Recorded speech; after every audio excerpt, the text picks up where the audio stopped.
All right, Khan, Shalom, Shalom, Israel, Shalom to the Torah, Shazi, Yashala, giving the course, Allah, and glory and praise unto the Most High God, Yahweh. In the name of Only God, Son, Yahweh, Shah, this brother, Yashala, come back, Shah, yet the video through the Spirit by Yahweh, Hashem, and Mashiach, Momalak, Yahweh, Shah. All right, that's all praises to the Heavenly Father, Yahweh, in the name of Only God, Son, Yahweh, Shah. Secondly, through the Spirit, Shabbat Shalom to all the 12.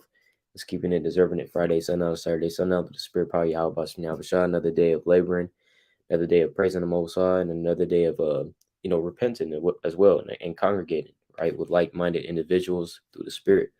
So as you can see from the title of this video, since the brothers and I went through the reincarnation, or basically just regeneration, right? We touched on regeneration in the last video.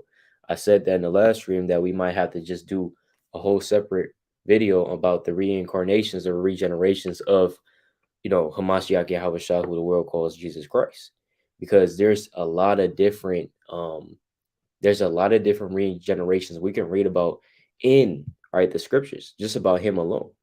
Okay, because don't think that just you open up the scriptures in Matthew 1:1, that's the first account of Yahawashi ever.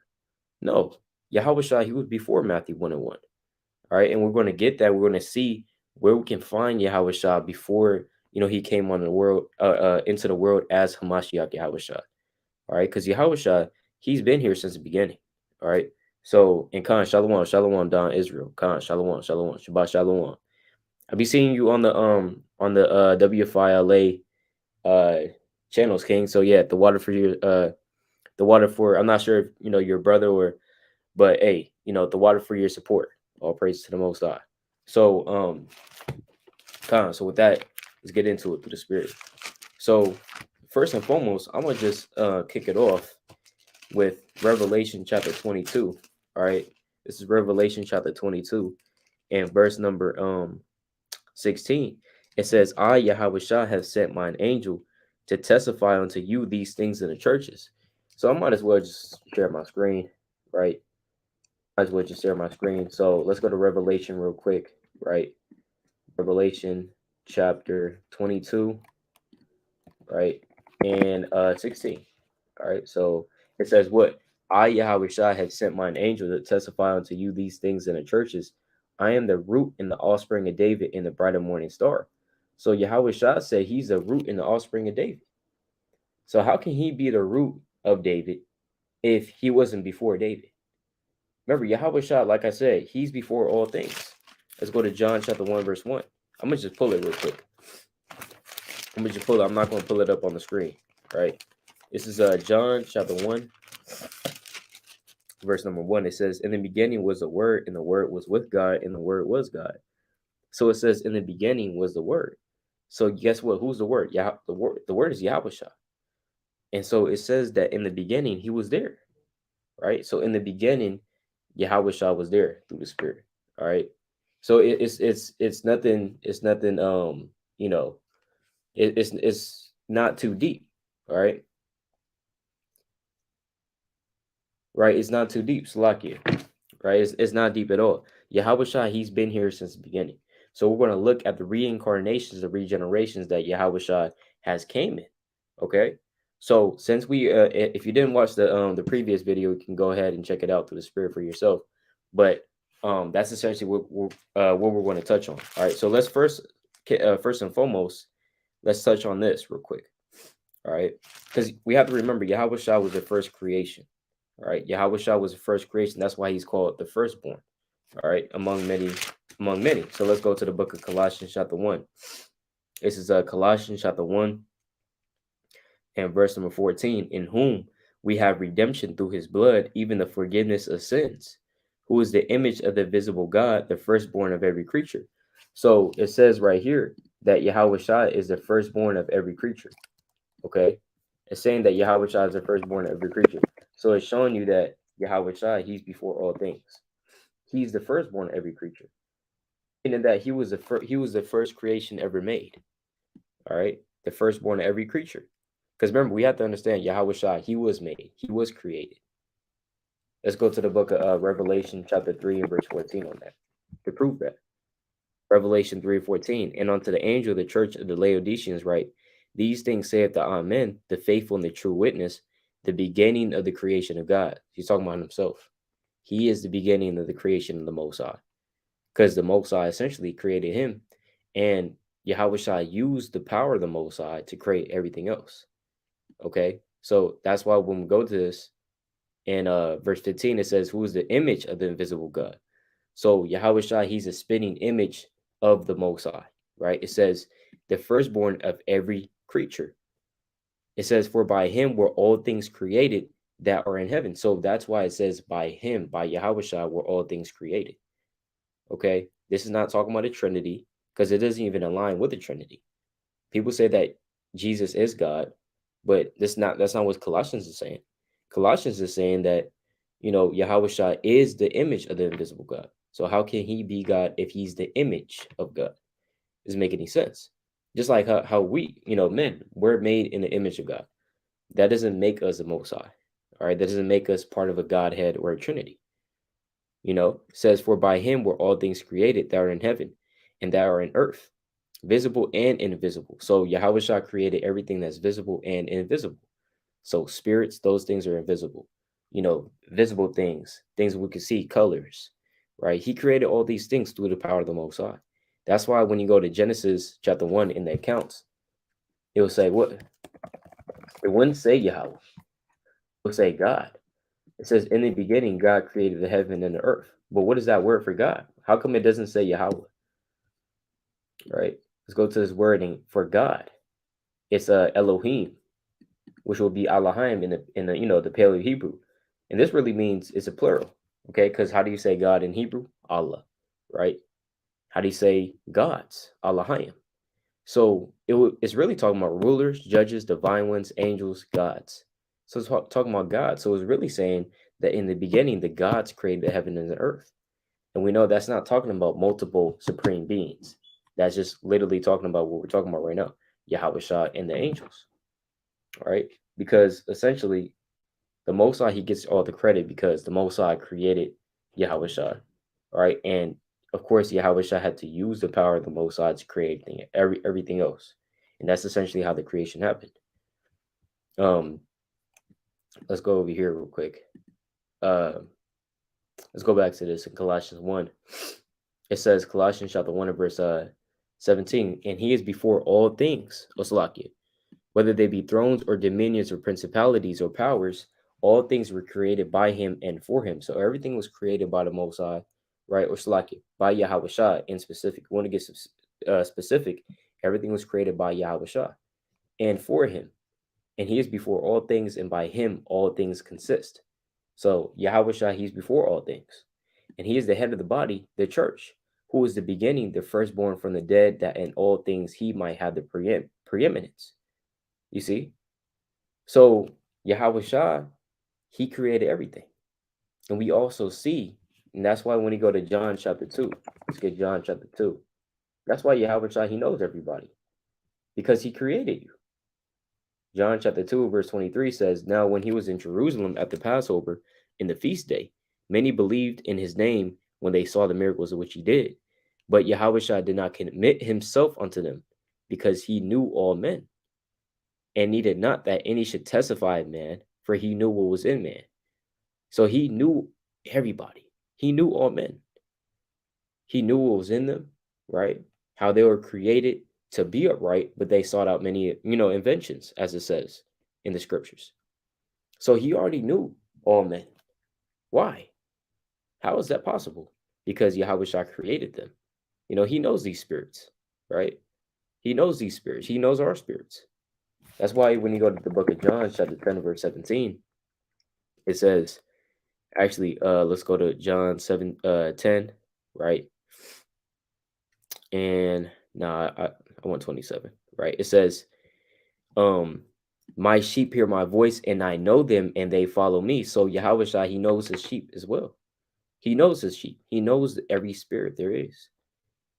He knows that these sheep that he's, selected, these are the men that he has selected from the foundation of the world. He knows his elect. That's what that's talking about, his sheep, his elect. And it says, "I know them, and they follow me.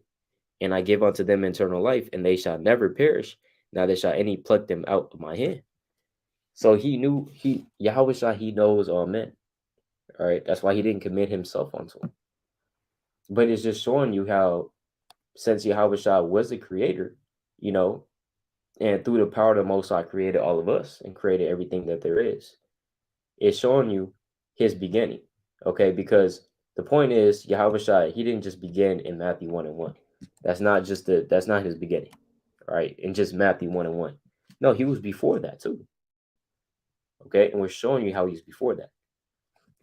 Even when you go to, precepts, it will say in the book of Wisdom of Solomon, it's like, let me try to get this real quick. Wisdom of Solomon, all right. Wisdom of Solomon, chapter 7, all right. And let me see if this is what I want, though, right? Wisdom of Solomon, chapter 7. You know what? I'm going to hold off on that one, right? I'm going to hold off on that one. Lord willing, come back to me. But I thought about a precept in Wisdom of Solomon. So let's just go through real quick the incarnation and regenerations of Yahawashi in the flesh.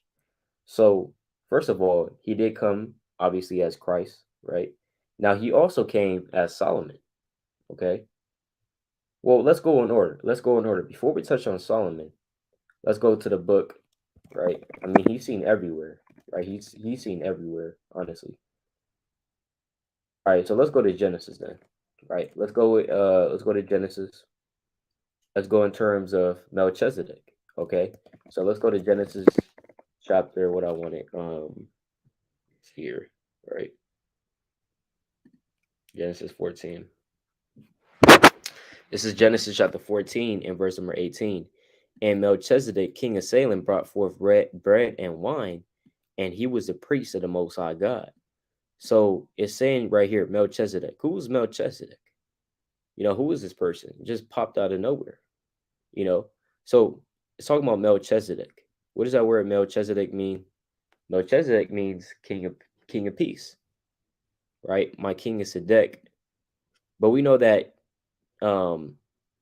it says king of Salem, and we know that Salem is talking about peace. It's talking about like Shalom. So really, he's the king of peace. He's the king of Salem, right?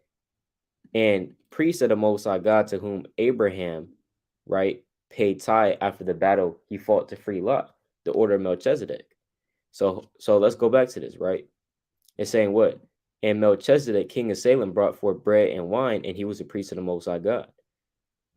It says, and he blessed him and said, blessed be Abram of the Most High God, possessor of heaven and earth, and bless the Most High God, and blessed be the Most High God, which had delivered thine enemies into thine hands. And he gave him tithes of oil. And the king of Sodom said unto Abraham, give me the persons and take the goods to thyself. So that's it on that, right? But it's showing you that, look, it's showing you that what? And blessed be the Most High God, which had delivered thine enemies into thine hand, and he gave him tithes of oil. So Abraham paid tithes unto Melchizedek, right? Now, I believe Slakim, Melchizedek, he's the king of Salem, but Melchizedek really means Malak Tazadak, which means king of righteousness. Okay, so let's go to the book of Hebrews, chapter 7, verse 1. Now, when you hear that name, king of righteousness, who is the one righteous king? Who is the one righteous? In the book of I forgot what book this was, but the scriptures will tell you, hey, there's only one that's righteous. There's only one that's righteous. That's Yahawashi. So how can Melchizedek, if he's different from Yahawashi, inherit this title of king of righteousness? And the king of Salem. We know that Yahawashi is both of those things. Let's go to Hebrews 7 and verse 1.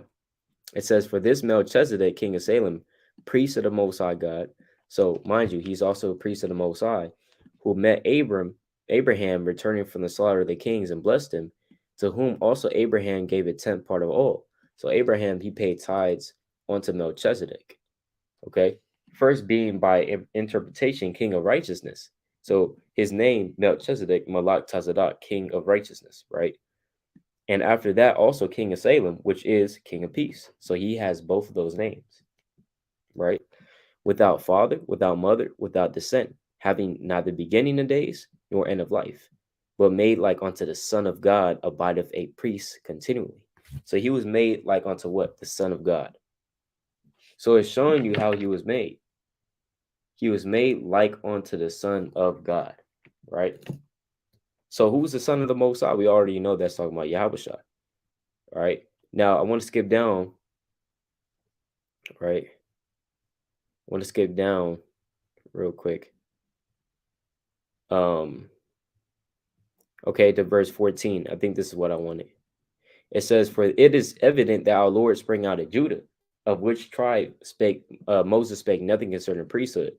So the author of Hebrews is showing you how the parallels between the order of Melchizedek and the Levitical priesthood.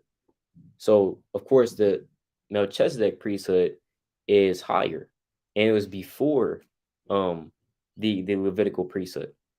Okay, and the Levites, it will tell you that the Levites paid tithes onto Melchizedek, because we know that the Levites come from Abraham. So Abraham paying tithes onto Melchizedek, essentially the Levites paid tithes onto Melchizedek, because the Levites come from Abraham's loins. Now, the author of Hebrews is saying that, look, it's evident that Yahawashi, he's a Jew, he comes from Judah. All right, that's evidently clear. He's from the tribe of Judah. Moses, he didn't speak anything concerning the tribe of Judah, right, being a priest. It says what? And it is yet far more evident, for that after the similitude of Melchizedek there ariseth another priest, who is made not after the law of a carnal commandment, but after the power of an endless life. For he testified, thou art a priest forever after the order of Melchizedek. So, so who is this talking about? Right? Who did the Most High say this to? Thou art a priest forever after the order of Melchizedek. So we have to go to that then. We have to go to Psalm chapter 110. All right, in verse 1. Psalm chapter 110 and verse 1. It says, Salaki, Yahweh said unto my Lord. So this is talking about the Most High Yahweh saying this unto who? Yahawashi. Because this is a psalm of David. David is, because look, there's nobody higher in the kingdom. There's nobody higher in the kingdom during when David was reigning than David. David was the king during this time. So when he says, the Lord said unto my Lord, talking about Yahweh, right? The Father saying unto my Lord, which is Yahawashi, sit thou at my right hand until I make thy enemies thy footstool, which is going to happen. You read about that in 1 Corinthians 15 chapter. So we know of a surety this is talking about Yahawashi. The Lord shall send the rod of thy strength out of Zion. Rule thou in the midst of thine enemies. Thy people shall be willing in the day of thy power. In the beauties of holiness from the womb of the morning, thou hast the dew of thy youth. Yahweh hath sworn and will not repent. Thou art a priest forever after the order of Melchizedek. You see that? Thou art a priest forever after the order of Melchizedek. So he's that high priest. All right, he is that high priest that's talked about. You know what I'm saying? Guess what? Yahawashi, he is Melchizedek. He is Melchizedek through the Spirit. Because there's no other, there's no really any way to explain who Melchizedek is. And it's saying it's evidently clear right here. That Yahweh is saying unto Yahawashi, he's a priest forever after order of Melchizedek. So Yahawashi, he's Melchizedek through the Spirit. Definitely, because he came from heaven. There was no father upon the earth that begat Melchizedek. It says that he had neither father, mother, beginning of days.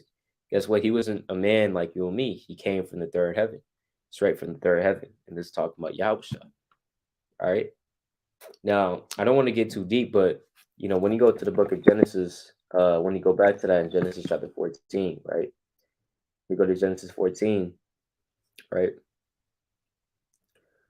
Yeah, Khan, that's a good precept. That's a good precept. The brother put Ephesians 3:9, it says, and to make all men see what is the fellowship of the mystery, which from the beginning of the world have been hid in God, who created all things by Yahawashi HaMashiach. Exactly. All things was created by Hamashiach Yahawashi, right? Through the power of the Most High, as the brother just pulled. All right. So Khan, the water. So when you go to Genesis 14, verse number 20, actually, I'm sorry, verse 18, it says, and Melchizedek, king of Salem, brought forth bread and wine. So how come he brought forth bread and wine? Man? Obviously, that's something that's spiritual, because pursuant to the book of Romans chapter 7, bread and wine, or it's like it, Romans 7, it tells us that the law is spiritual. So when we're reading, this is the law right here. So when we're reading it, there's also a spiritual aspect to it as well. He's bringing forth bread and wine for a reason, right? Guess what? Yahawashi, he comes with that bread and that wine. That's Yahawashi. Yahawashi comes with bread and wine. Did he not say that in the let's go to John chapter 6. Did he not say that in John 6? This is John chapter 6 and verse number 32. Then Yahawashi said unto them, verily, verily, I say unto you, Moses gave you not that bread from heaven, but my Father giveth you the true bread from heaven. For the bread of God is he which cometh down from heaven and giveth life unto the world. So Yahawashi is identifying himself as that bread of life, as he's going to say he's going to say it right here. All right, he's going to say it right here. Verse number 41. The Jews then murmured at him because he said, I am the bread which come down from heaven. Salakia. Verse 48, it says, I am the bread of life. I am that bread of life. So Yahawashi clearly identified himself saying, look, I'm the bread of life, man. Okay, you have to eat of me. You have to eat of me. What is that talking about on a spiritual level? So Melchizedek bringing that bread and that wine, it's symbolic. It's spiritual. Talking about that wisdom, knowledge, and understanding. That's going to nourish you through the spirit. Because it says what? Your fathers, they eat manna in the wilderness and are dead. Right, they ate spiritual manna. I mean, it's like they ate physical manna. But that manna that came down from heaven, what that our forefathers ate, that's spiritually talking about Yahawashi. He's saying it right here. This is the bread which coming down from heaven, that a man may eat thereof and not die. Because if you eat of Yahawashi, meaning consume of him, his wisdom, knowledge, and understanding, believe on him, you're not going to die. You're not going to perish. That's literally John 3:16, right? John chapter 3 and verse 31 on down. A ton of other precepts. John chapter 11 and verse number, I believe, 25. Let me get this real quick. This is John chapter 11. Let me see John 11 and verse 25. It says, Yahawashi said unto her, I am the resurrection and the life. He that believeth in me, though he were dead, yet shall he live. And whosoever liveth and believeth in me shall never die. Believest thou this? You see that? So Yahawashi said, look, if you believe in me, you shall never die. All right. It says, I am the living bread which came down from heaven. If any man eat of this bread, he shall live forever. And the bread that I will give is my flesh, which I will give for the life of the world. You see that? So it's talking about, he's saying, look, the bread is spiritually talking about my flesh. Okay. Let's go to verse 53. Then Yahawashi said unto them, verily, verily, I say unto you, except ye eat the flesh of the Son of Man and drink his blood, ye have no life in you. What's that blood, though?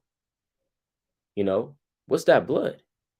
It's talking about on one fold the Passover, all right? Because that at the Passover, you drink of the what? The wine, which is symbolically talking about Yahawashi's blood, all right, that you have to drink of. Let's go to that real quick in the book of Luke, chapter 22.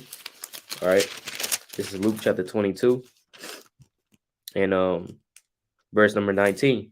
And he took bread and gave thanks and brake it and gave unto them, saying, this is my body which is given for you.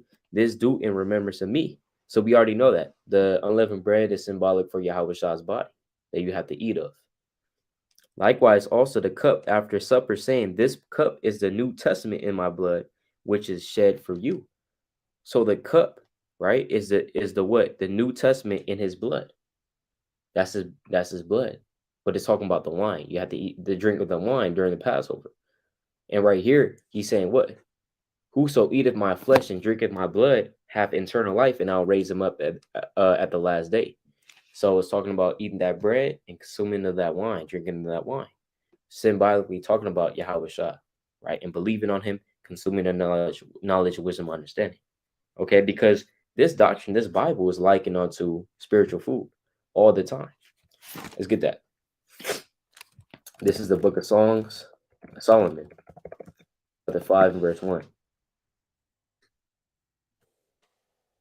Hey, hold on. They wanna get specific Song of Songs. When is it ever Song of Songs? But anyways, this is Song of Solomon, chapter 5, verse 1. I am coming to my garden, my sister, my spouse. I have gathered my myrrh with my spice. I have eaten my honeycomb, my honey. What is that talking about? You know, when it says I have eaten my honeycomb, my honey. Right? Who really, does that? I mean, you get a honeycomb and you're just eating it, right?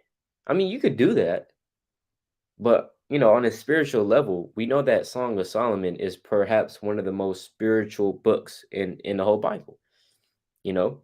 So what is this talking about? This honeycomb that you're eating is talking about the wisdom, knowledge, and understanding. All right. So let's prove that real quick. How can we prove that? Let's go to the book of Proverbs.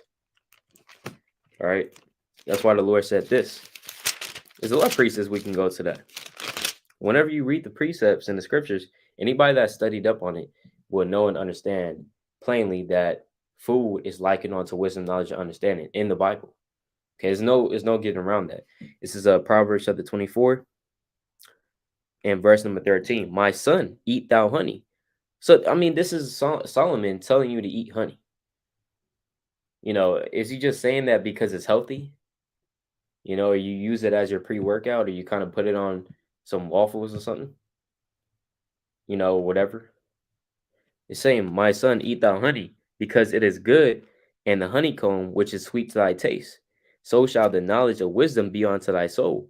When thou hast found it, then there shall be a reward, and thy expectation shall not be cut off. So he's saying, so shall the knowledge of wisdom be unto thy soul. It's likening honey onto wisdom, onto knowledge. Right here, it's saying, so shall the knowledge of wisdom be unto thy soul. Because it's going to be sweet unto you. Knowledge, wisdom, understanding. It's sweet. It tastes good. Right? When you read these words of life, it tastes good, man.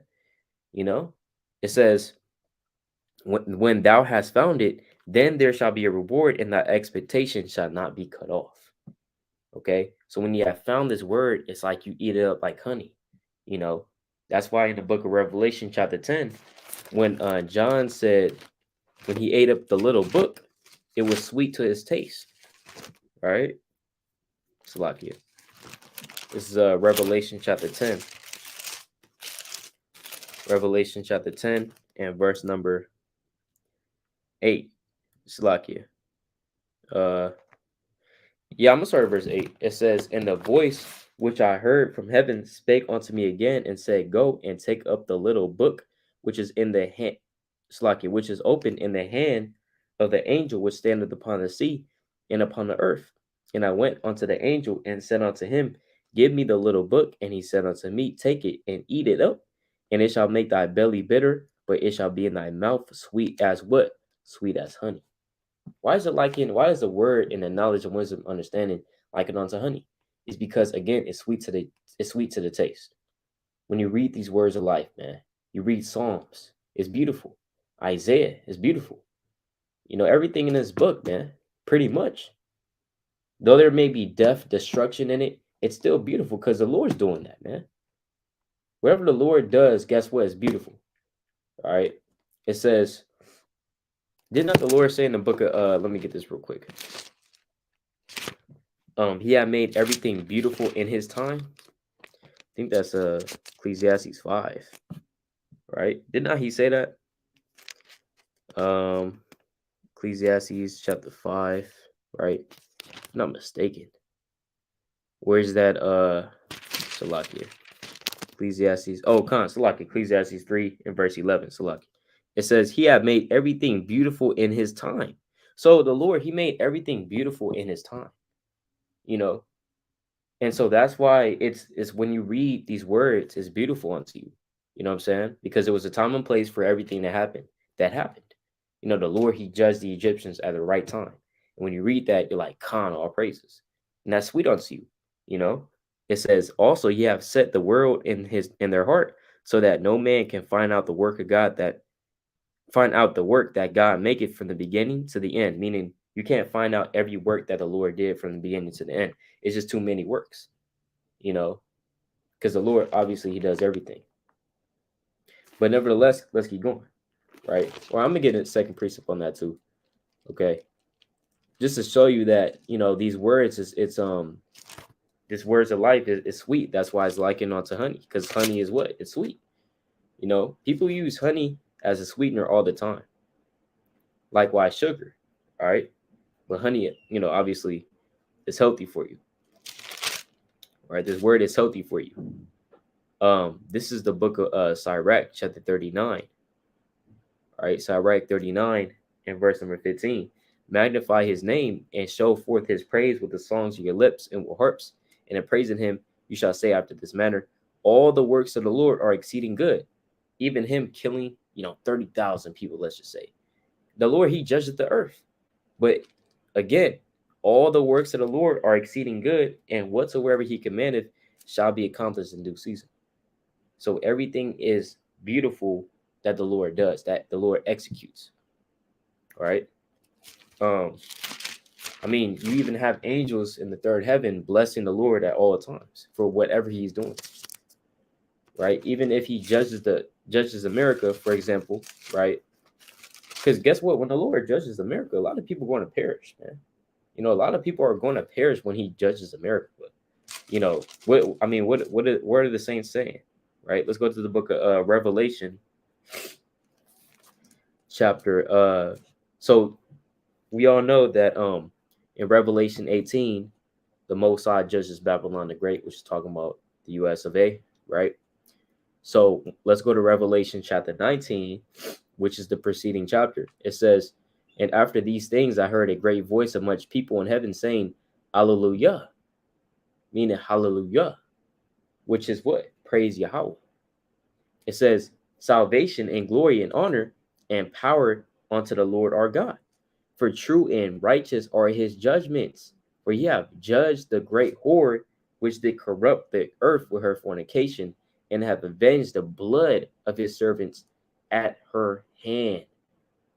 And again they said, Hallelujah, and her smoke rose up forever and ever. So again, when the Most High judges this wicked place, Babylon, he's going to be, rooting out the earth, a lot of children, right? Imagine how many children is going to perish, and people might be like, hey, man, that's wicked. You're going to call the Most High wicked? Wherever the Most High does is righteous. You know what I'm saying? It's beautiful. So we're reading these words of the Lord, and it's beautiful unto us, and it tastes sweet to us. That's why it's likened unto honey. Okay, it's sweet unto you. Wisdom is sweet, right? The Lord said, happy is a man that findeth wisdom, and the man that getteth understanding. Let's get another precept on that, like honey being likened onto wisdom, knowledge, and understanding. This is Isaiah chapter 7 and verse number 14. Therefore, the Lord himself shall give you a sign. Behold, a virgin shall conceive and bear a son, and shall call his name Emmanuel, meaning what? God with us, right? Butter and honey shall he eat, that he may know to refuse the evil and choose the good. So this is talking about Isaiah's child. But in the spirit, it's also talking about Yahawashi, right? In the spirit. But it's really talking about Isaiah's child for it to come. Now, it's saying that his child is going to eat butter and honey. It's not literal, man. It's not just coming out the womb eating butter and honey. In fact, you can't even, you shouldn't really even give honey onto men, or it's like not onto men, but onto babies. That's not even of a year age. It'll tell you that too. Don't feed honey to babies that's not even 1 year old or 1 year old. They have to be a little older to even consume that honey. And definitely not butter, right? Definitely not. I mean, of course, I don't have a baby. I'm just saying, I do. What I do know is the baby comes out the womb, the baby is drinking milk. All right. That's what hey, he's drinking milk. I don't see too many babies coming out the womb, straight out the womb, and they're just eating spoonfuls of honey and butter. So it's talking about what? That butter and that honey, spiritually talking about that wisdom, knowledge, understanding. All right. So that's why it says that he may know to refuse the evil and choose the good. Because what else is going to teach you what's evil and what's good besides the wisdom, knowledge, and understanding? All right. So it said, moving on. So it says, I have eaten my honeycomb, my honey. I had drunken my wine with my milk. So in reality, let's just think about that. Does anybody mix wine with their milk, or mix wine with milk, or milk with wine? No, nobody does that, man. It's just like being real, like nobody does that. All right. So what is this talking about? Again, wisdom, knowledge, understanding. You're drinking your wine, right? Talking about the blood, Yahawashi, on one fold, the wisdom, right? And it's also talking about what? The milk. The Lord said in the book of 1 Peter 2:2, saying that newborn babes desire the sincere milk of the word, that ye may grow thereby. So this milk is talking about the first principles of the oracles of God, according to the book of Hebrews, the 5th chapter. It's showing you right here on a spiritual level what these things mean, So wine, wisdom; milk, wisdom; right? Honey, wisdom. All these things is talking about wisdom and knowledge. Eat, O friends, drink. Yea, drink abundantly, O beloved. Right? And that's what Yahawashi is saying to us. He wants us to drink of it and eat of it. Let's go to the book of Song of Solomon, chapter 8. And verse number 1, it says, "Oh, that thou wert as my brother that sucked the breast of my mother." So what is that talking about? When I should find thee without, I will kiss thee. Yea, I should not be despised. So essentially, just a rundown. I'm not going to get too deep into this, but this is really going into, you see your brother out without, right? Meaning without, meaning outside of this truth. You see your brother outside of this truth, and you want him to come in. You know what I'm saying? You want him to come into your mother's house, as it says in the preceding verse. It's saying that suck the breast of my mother. Who's your mother? Wisdom. Right? That's going into the book of Proverbs, right? The 9th chapter. Chapter 15 and verse number 2. Proverbs 7, right? In verse 4, right? Wisdom is your sister. Understanding is your kinswoman. So wisdom is likened onto a feminine, like a feminine spirit. So that's who your mother is. And you want your brother to suck the breast of your mother, meaning to drink her milk. Talking about drinking of the milk of wisdom, right? And coming into this truth and understanding the breakdowns and, understanding who you are. That's what that's talking about. It says, when I should find thee without, I would kiss thee. Yea, I should not be despised. Yeah, you have something what's called a holy kiss.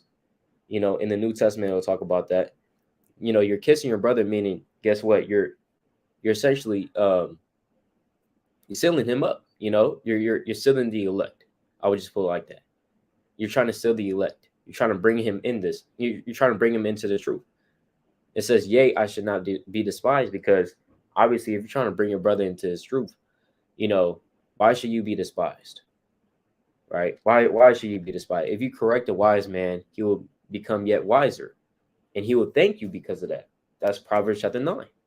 It says, I would lead thee and bring thee into my mother's house. Who would instruct me? I will cause thee to drink of spiced wine of the juice of my pomegranate. All right. So again, that spiced wine, right? What is that talking about? That's talking about wisdom, knowledge, understanding. So it should be evidently clear now. All right. There's no great mystery or, what is that talking about? And, obviously that's why it says that in Genesis 14. He brought bread and wine. Now, did he bring actual physical bread and wine? Look, and he might have, but again, what we know to be on physical levels, it's also on a spiritual, and we're breaking that down on a spiritual level, right? Plain Plain upon tables, right? Plain upon tables. Lucky, give me a.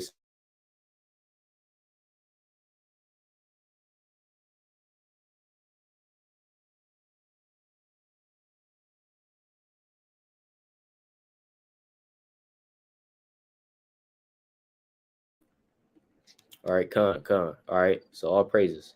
So yeah, that should be evidently clear. So let's go to Genesis. I mean, even when you go to the book of everything's spiritual, man. Even when you go to the book of Matthew 11, let's see here. See on Matthew 11:19. Con. Matthew 11:19, it says, "The Son of Man came eating and drinking, and they say, Behold, a man gluttonous and a wine bibber." So I mean, Yahawashi, he was drinking. And we see here, even Melchizedek, he brought, wine and bread.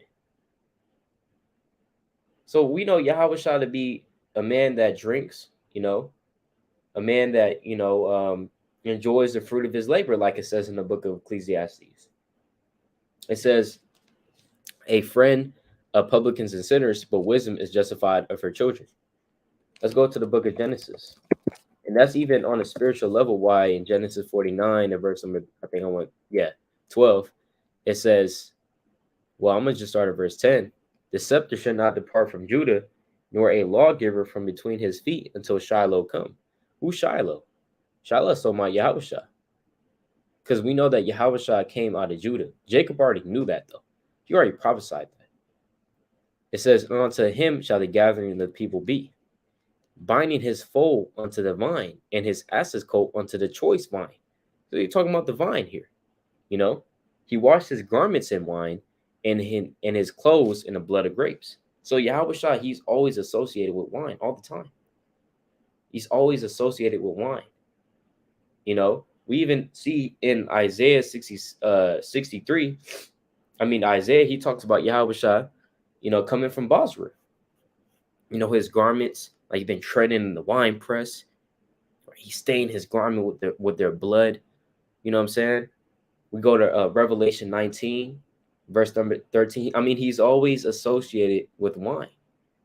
So when we look at Melchizedek bringing wine out of all things, he could have brought water. He could have brought some apple juice. He could have brought some orange juice, or ancient Gatorade, but he didn't bring it. He didn't bring those things. He brought wine and bread, right? Which is a very spiritual meal, man. Okay. It says, his eyes shall be red with wine. Yahawashi's eyes shall be red with wine, and his teeth white with milk. And obviously that's talking about on a spiritual level as well. His teeth white with milk, meaning the things that he said, that doctrine, he would always be talking what? The Father's words, the doctrine, wisdom. Again, and he's always associated with wine because, again, he is the wise one. He's the one that's righteous, man. All right. It's not because he a drunkard, he walking around drunk all the time, and he a damn what do they call it? Wino. No, Yahawashi is not a wino. But he's associated with that wine because, again, first of all, it's associated with wisdom, knowledge, and understanding. All right. That's why the Lord said in the book of Proverbs, I forgot the exact chapter. I don't want to butcher it. But he says, look not upon the wine when it is red. You don't want to go and seek mixed wine. You want to go and seek, different philosophies and just bind them together. And then you go ahead and drink of that. Mixing a little bit of Buddhism, a little bit of Christianity, a little bit of Islam, a little bit of Zionism. You're just mixing these doctrines and philosophies together to make one big one. We're not, we don't do that. All right. So, I don't have to go too in-depthly on that, man. It should be plain now. All right. It should be plain. So again, Melchizedek, Yahawashi, Melchizedek through the Spirit. So that's just one incarnation. We know that Yahawashi, he also popped up with Joshua. Well, actually, let's see here. I want to wait on that because we know that Yahawashi also in the spirit, he's Isaac. Now, why do we say that? Why do we say that Yahawashi is Isaac? Right? Now, a lot of people might be like, what? How is he Isaac? Let's go to the book of Matthew 1 and 1 real quick. Now, here's the thing. Right? Here's the thing. It says, Matthew 1 and 1. The book of the generation of Yahawashi, Hamashiach, the son of David, the son of Abraham. Why is it saying that, though? Why did it just say, the son of David, the son of Abraham? He's not a direct, he's direct in terms of the lineage, but we know that the direct son of Abraham, right, was Ishmael, Isaac, and the other children that didn't really matter because he had them by Keturah, right, after Sarah died. So they don't even matter right now, right? We're focusing on the two main sons that Abraham had, which were who? Ishmael and Isaac. And we know that Ishmael, he don't matter either, according to the the covenants and the promises. So again, Abraham, he's called the son of David and the son of Abraham.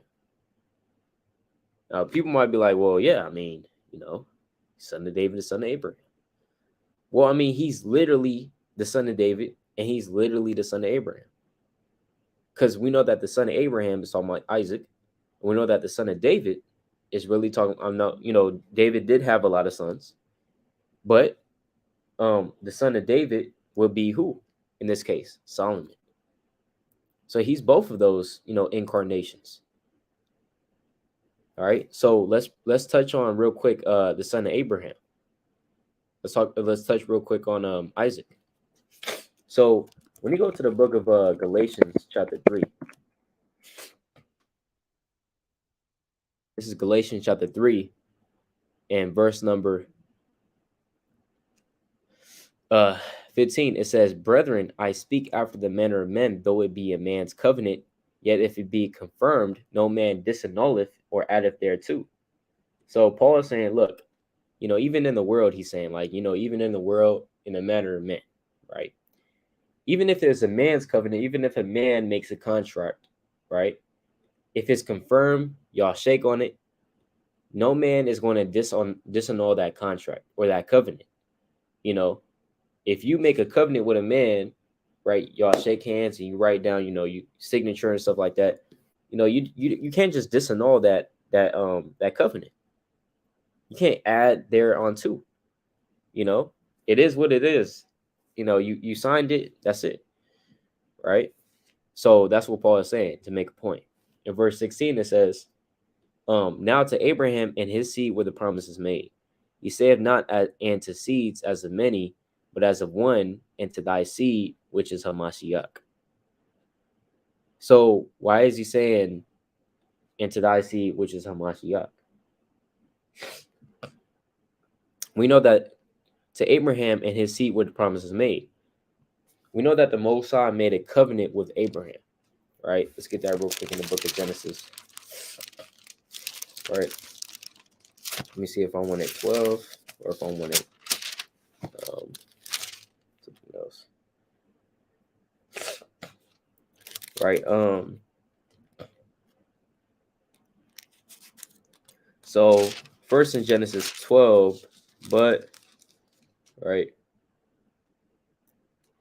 Okay, I'm gonna get this. I'm gonna get Genesis 17, right? This is Genesis 17 verse 1. And when Abram was 90 years old and 9, the Lord appeared to Abraham and said unto him, I am the Almighty God, walk before me and be thou perfect. And I'll make my covenant between me and thee, and will multiply thee exceedingly. And Abram fell on his face and God talked with him, saying, as for me, behold, my covenant is with thee, and thou shalt be a father of many nations. Neither shall thy name any more be called Abram, but thy name shall be called Abraham, for a father of many nations have I made thee. And I will make thee exceeding fruitful, and it will make nations of thee, and kings shall come out of thee. And I will establish my covenant between me and thee, and thy seed after thee, in their generations, for an everlasting covenant, to be a God unto thee, and to thy seed after thee. So we see here the Most High making a covenant with Abraham, right? And again, it was sealed by circumcision, right? When you keep reading on. Now, here's the thing. I'm gonna skip down, right? I'm gonna go to verse 21. But my covenant will I establish with Isaac. So the Most High, right? We already know that the Most High had Abraham to have who? Ishmael, whom Ishmael was called the children of the flesh, being from Hagar, which was a damn bondwoman. She was a handmaid. She didn't come from Sarah. Now, who came from Sarah? Isaac, right? And it says what? But my covenant will I establish with Isaac, which Sarah shall bear unto thee at this set time and the next year. So we already know that the Most High wanted to establish that covenant with Isaac. So when we go to Genesis or Salaki Galatians 3 verse 16, Paul is saying now to Abraham and his seed where the promise is made. So to Abraham and his seed where the promise is made. Promises were given to Abraham, who? Isaac and Jacob. And he said not and to seeds as many, so it's only one seed. There's only one son that he chose to give it to. He didn't give it to Ishmael and Isaac, right? Into seeds as of many, but as a one into thy seed, which is Christ. So he's identifying Isaac in the spirit as Christ, as Yahawashi in the spirit, right? Let's further prove that. Let's go to the book of Genesis, chapter 18. Genesis chapter 18 and verse 1. And the Lord appeared unto him in the plains of Mamre, and he sat in the tent door in the heat of the day. And he lifted up his eyes and looked, and lo, 3 men stood by him. So Abraham is seeing 3 men standing by him. And you're going to see that these are angels. And when he saw them, he ran to meet them from the tent door and bowed himself toward the ground and said, My Lord, if now I have found favor in thy sight, pass not away, I pray thee, from thy servant. Let a little water, I pray you, be fetched, and wash your feet and rest yourselves under the tree. All right. So when we keep going on, now we know that these 3 men, they're angels. All right, these 3 men, they're angels. It's talking about Yahawashi and 2 angels. Okay. So let's skip down. This is when Yahawashi is telling Abraham and Sarah how they're going to have a child. All right. So let's see here, right? Let's go to verse 13, because when Sarah had overheard that fact that Yahawashi was telling Abraham that he was going to have a son, right? Sarah had laughed, as it tells you in verse 12. Now in verse 13 it says, and the Lord said unto Abraham, wherefore did Sarah laugh, saying, surely I of a surety bear a child, which am old. Is anything too hard for the Lord? At the time appointed, I will return unto thee according to the time of life, and Sarah shall have a son. So when is that talking about? According to the time of life, it's talking about when they have that son, right? Sarah shall have a son. So the Lord is saying, I'm going to return back onto you. At the time appointed, I will return unto thee. I'm going to come back to you according to the time of life, and Sarah shall have a son. So meaning that son, when the son is being born, Yahawashi is going to come back. Now, when you read about Isaac being born, you don't really read about the angel coming back and talking with them and congratulate them and stuff like that. You don't read about that. It's talking about Yahawashi is that son in the spirit. He is Isaac in the spirit, and that's essentially what that's going into. All right. And that's why it says, as a one seed, which is Hamashiach. Okay. Because we know that in the spirit, Yahawashi is Isaac. All right. Now in the book of, now you might say, well, what? That's crazy. Well, hey, that's understandable. We have to understand that, Yahawashi is not just up there all the time, just waiting for something to happen. He's just sitting down, just waiting for something to happen. Yahawashi, he can be in his own movie if he wants to, man. And at the end of the day, the Most High is going to do whatever he pleases. So if he wants to put Yahawashi in there, put his spirit. When I say Yahawashi, I don't mean the sinless man that walked the earth, right? When he came as a Mashiach Yahawashi. That was another regeneration, right? When he came as who he really is, the son of the Most High, right? But when he came as Isaac, or if he came when he came as, Melchizedek, Malak Tazadak, he didn't really essentially come as Hamashiach Yahawashi, or, you know, the son of the Most High, or, things of that nature, the Holy One of Israel. He didn't come in that form. All right. He didn't come in that form. So when you go to the book of the prayer of Manasseh, so this is the prayer of Manasseh real quick. And when you read this, Manasseh actually says that Abraham, Isaac, and Jacob didn't sin. All right, so let's read this real quick in prayer of Manasseh.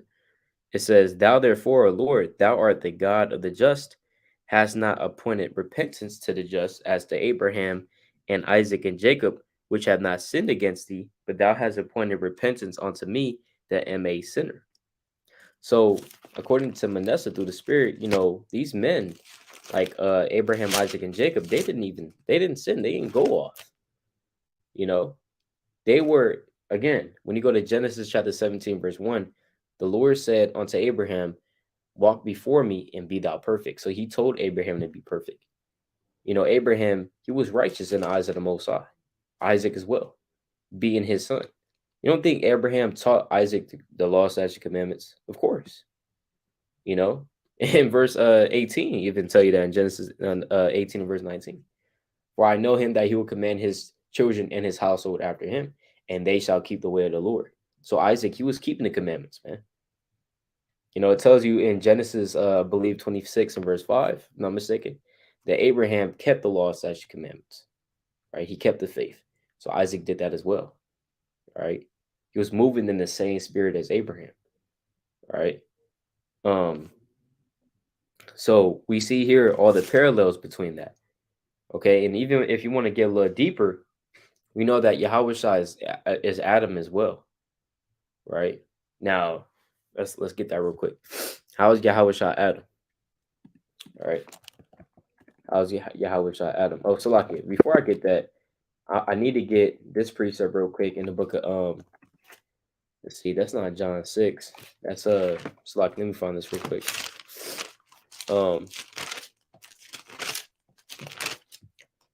This is John, right? This is John.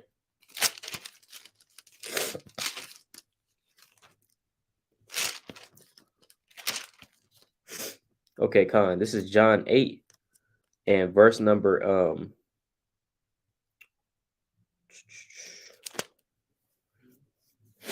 I'm gonna go to John 8 and verse 56. It says, "Your father Abraham rejoiced to see my day, and he saw it and was glad." So that's a precept I forgot to bring out concerning Melchizedek, but it's showing you how Yahawashi saw Abraham, all right, through Melchizedek, through being Isaac, you understand, or even the angels that he encountered in Genesis chapter 18, okay? One of the angels being Yahawashi. So Yahawashi, he saw Abraham plenty of times, okay? He saw Abraham plenty of times. Abraham talked with Yahawashi plenty of times, man. And Abraham even, talks about how when you go to so like I'm gonna keep going on that just to finish it. "Then said the Jews unto him, Thou art not yet 50 years old, and hast thou seen Abraham?" So they were saying to Yahushua, "Look, you're not even 50. How can you see Abraham? You're mad. You're crazy. There's no way you could meet Abraham, right? That's thousands of years ago." But he's saying what? Yahushua said unto them, verily I say unto you, before Abraham was, I am. So he's saying before Abraham was, or even created, or even thought of, I was here. You know what I'm saying? I am. So it's showing you Yahawashi, he's here in the beginning as well. All right. That he could pop up if he wants to. He could see Abraham if he wants to, man. He's Yahawashi. All right. So even when you go to Salakia, I was thinking about a precept, but yeah, it escaped me. So it's all good, right? It's all good. Oh, Salakia, Genesis chapter 22. Right, all praises. Genesis 22. When you go to Genesis 22, that chapter is also spiritual. Because when you go to Genesis 22, right? I'm just pull it up. Genesis 22 and verse 1. "And it came to pass after these things that God did tempt Abraham and said unto him, Abraham. And he said, Behold, here am I. And he said, Take now thy son, thine only son Isaac. So the Lord, he's bigging up Isaac so much that he's saying, Take thy only son Isaac. Guess what? Abraham had more sons than just Isaac. He had Ishmael too. But the Lord, again, he doesn't care about Ishmael. All right. It says, Whom thou lovest, and get thee into the land of Moriah, and offer him therefore a burnt offering upon one of the mountains which I'll tell thee of. So Abraham, he loved Isaac, man. But the Most High is telling Abraham that he has to sacrifice his son Isaac. It says, And Abraham rose up early in the morning and saddled his ass, and took 2 of his young men with him, and Isaac his son, and clave the wood for the burnt offering, and rose up and went unto the place of which God had told him. Then on the 3rd day, Abraham lifted up his eyes and saw the place afar off. So Abraham, he's going without hesitation. It's showing you the faith that he has. He said on the 3rd day, so they're going for 3 days straight, man. 3 days straight, Abraham is going with his young men and with his son.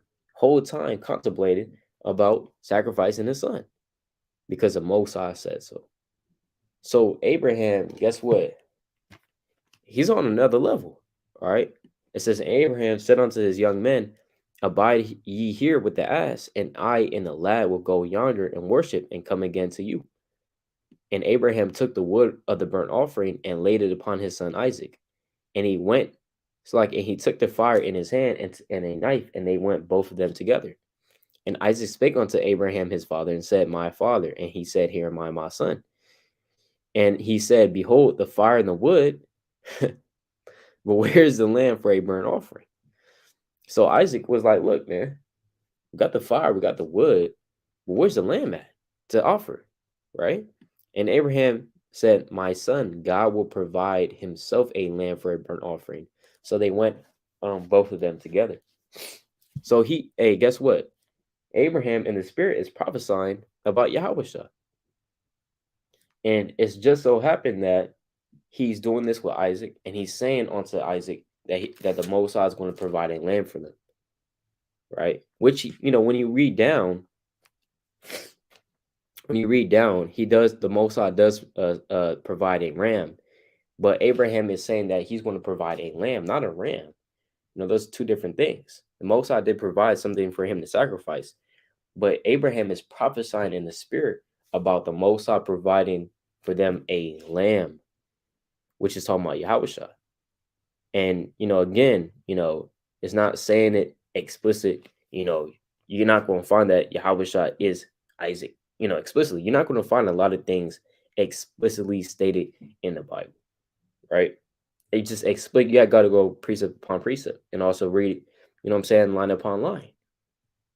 And he's just so having to say this onto Isaac, that they're going to provide a lamb, all right? That the Most High is going to provide a lamb, all right? So that's just another point. But again, Yahawashi, he's also Isaac in the spirit as well. Let's go to the book of Luke, chapter 3. Because guess what? Adam, he was well, when you go to 1 Corinthians 15, it talks about Adam being the first man. We know that that's not literal because there were men and women before Adam. But Adam was the chosen, right? He was the chosen amongst men. So let's go to Luke 3 and verse 38. It says, which was the son of Enos, which was the son of Seth, which was the son of Adam, which was the son of God. So we know Adam is called the son of God, all right? Let's go to 1 Corinthians chapter 15. Right, so he's called the son of God because he is the son of God. We know the son of God to be who? Yahawashi. All right. This is 1 Corinthians 15 and verse number, right?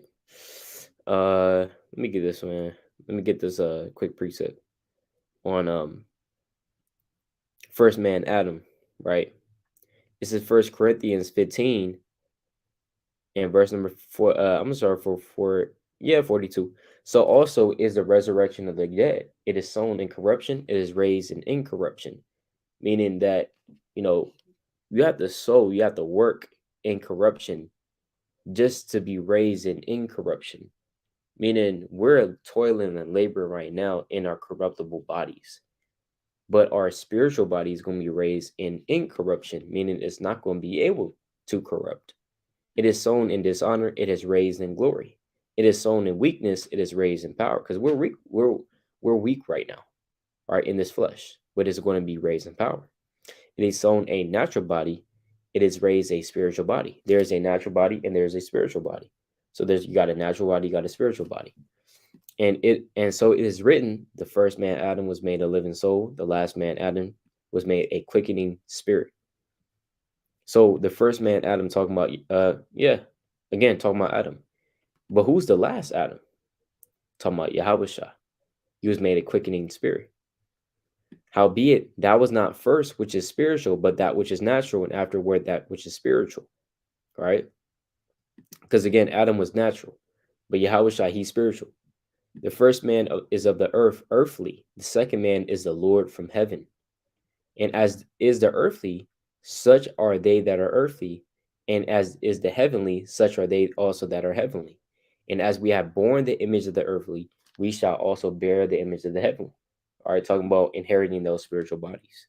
But nevertheless, Paul is making that parallel between Adam and Yahawashi. Okay? He's saying the second man is the Lord from heaven, was talking about Yahawashi. And we know in the spirit that Adam, guess what? He was set to order these nations upright. Okay, when you go to the book of Genesis, you read about that. Let's go to Genesis chapter 2 and verse number 7. And the Lord God formed man of the dust of the ground and breathed into his nostrils the breath of life, and man became a living soul. So what is that going into in the spirit? The Lord, he formed man of the dust of the ground. This is really talking about Yahawashi. I mean, it's like Adam. He formed man of the dust of the ground. What's the dust? The dust is symbolic for, a lower state. So when you go to the book of, that's why when you go to the book of Isaiah 47, all right, when you go to Isaiah 47, in verse 1, it says, "Come down and sit in the dust, O virgin daughter of Babylon. Sit on the ground. There is no throne, O daughter of the Chaldeans, for thou shalt no more be called tender and delicate." So the Lord is saying to Babylon, come and sit down in the dust. Sit down in the dust, right? What is that talking about? Meaning go down from your highest state, come down to this lowest state. You know what I'm saying? Sitting in the dust. Let's go to the book of Sirach.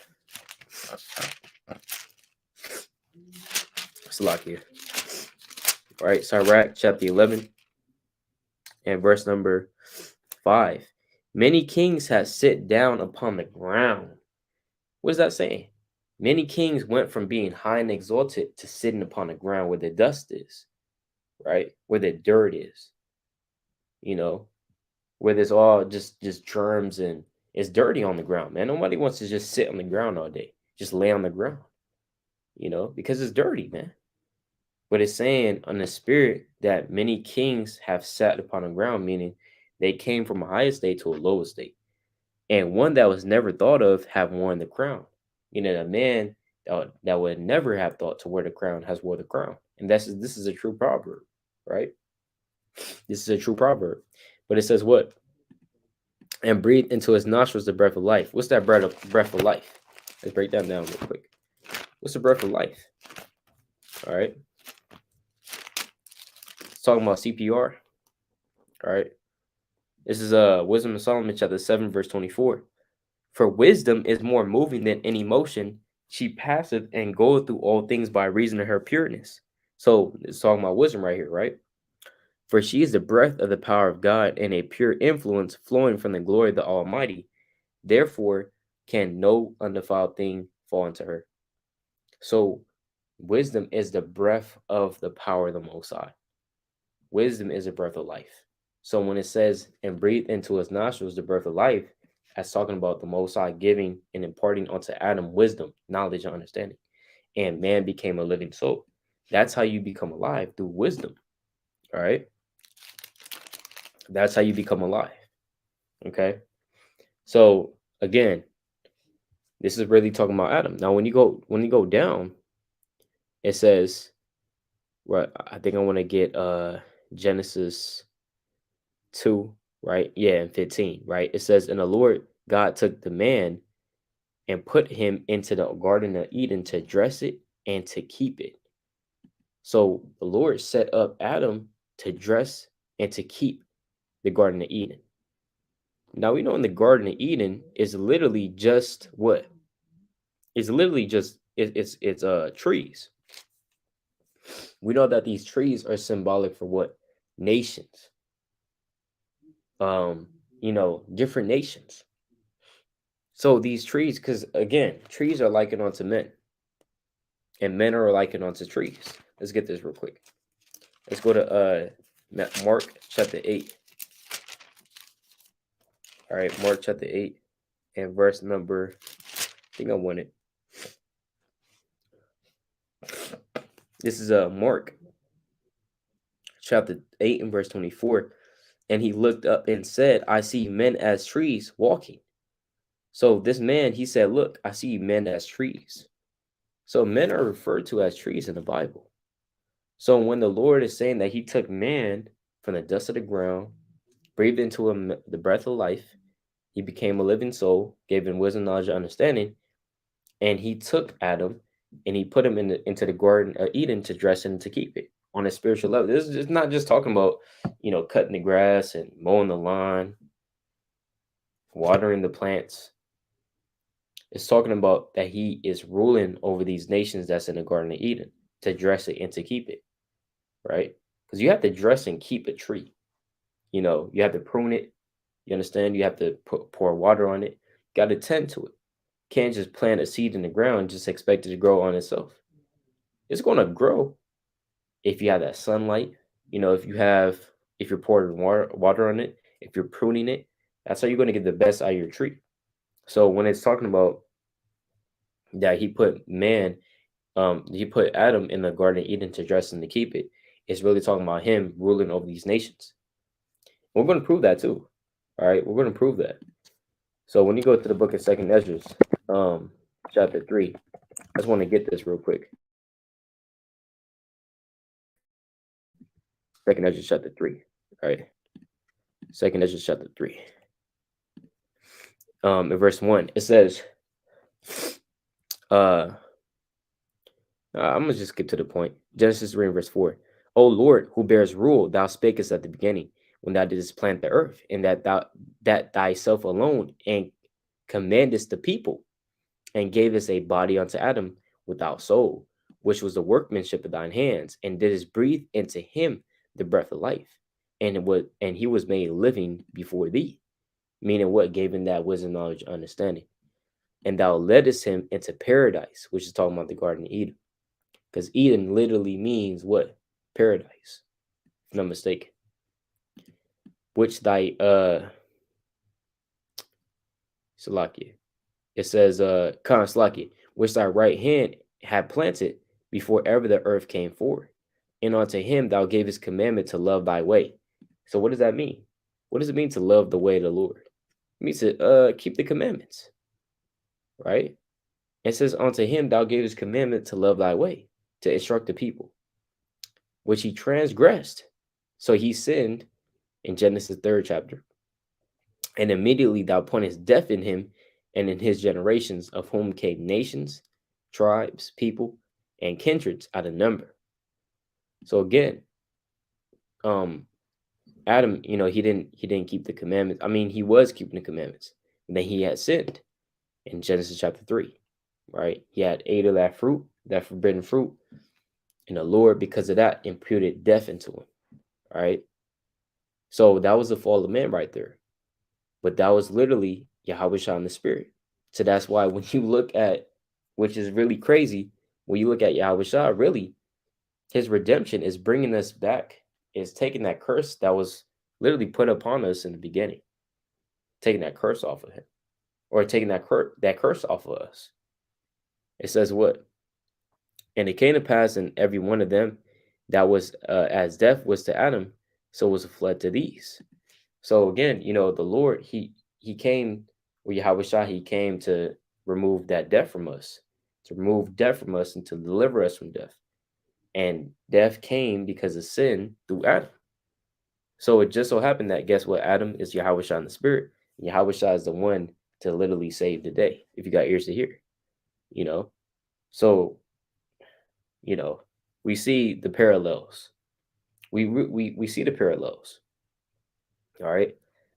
And even when you look at the fact about, you look at the parables of, the parallels of Adam and Eve, and you look at the parallels of comparing them to Isaac and Rebekah, because guess what? Adam and Eve had who? Seth, Salakia. Before they had Seth, they had Cain and Abel. Cain killed Abel. Cain chose the way of unrighteousness. And you read that in Genesis chapter 4. So Cain, he was wicked, all right? As it tells you in the book of First John, he was of that wicked one. And he slew his brother Abel. And we know that Abel was the righteous one. When you go to the book of Hebrews,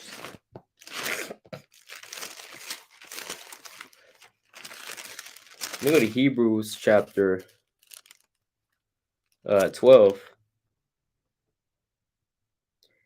Let me go to Hebrews chapter 12.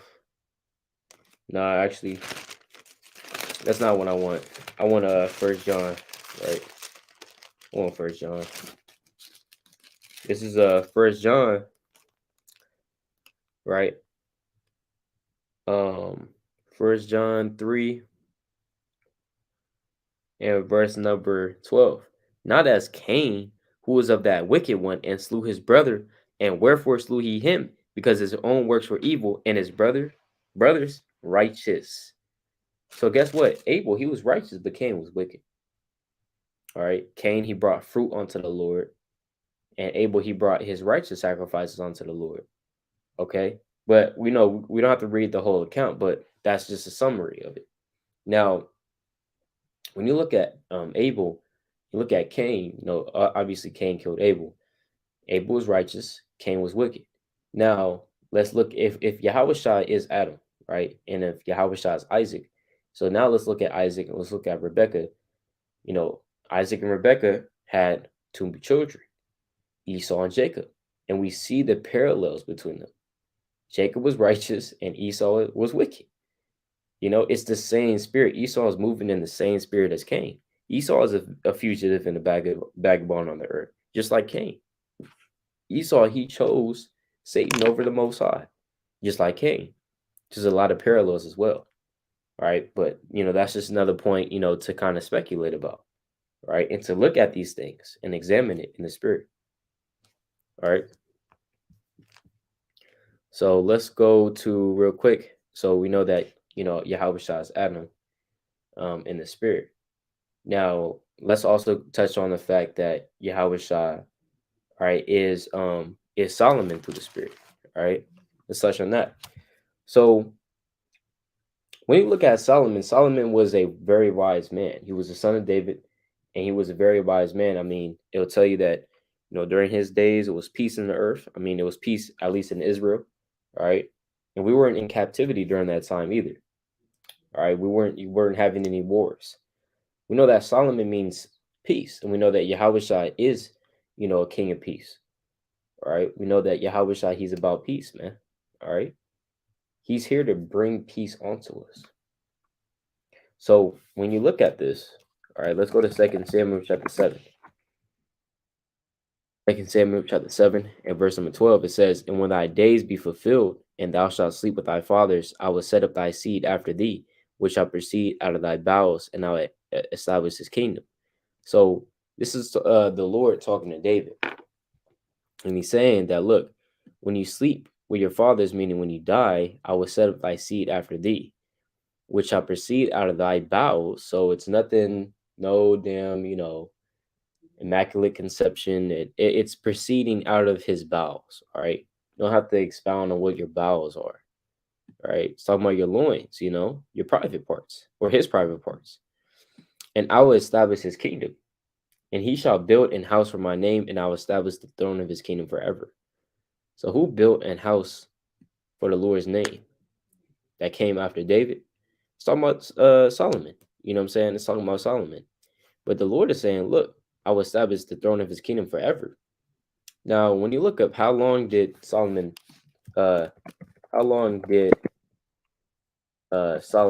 reign, right? Let's see if it was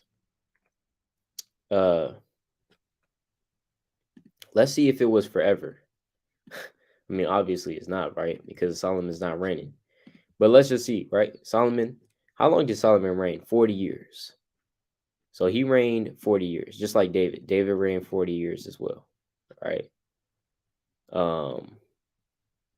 David, this is saying 80 years. I'm not sure why it's saying 80 years, all right? But, most scholars will say 40 years, all right? Most scholars will say 40 years. So Solomon reigned for 40 years. That's not forever. That's only 40 years, okay? So when it says that I will establish the throne of his kingdom forever, that's talking about Yahawashi. We know that Yahawashi, he's the only one that's going to be reigning forever and ever, all right? Let's get that real quick. And I think I can get that in Daniel. If not, I'll get it in Revelation, right? This is Daniel chapter 7.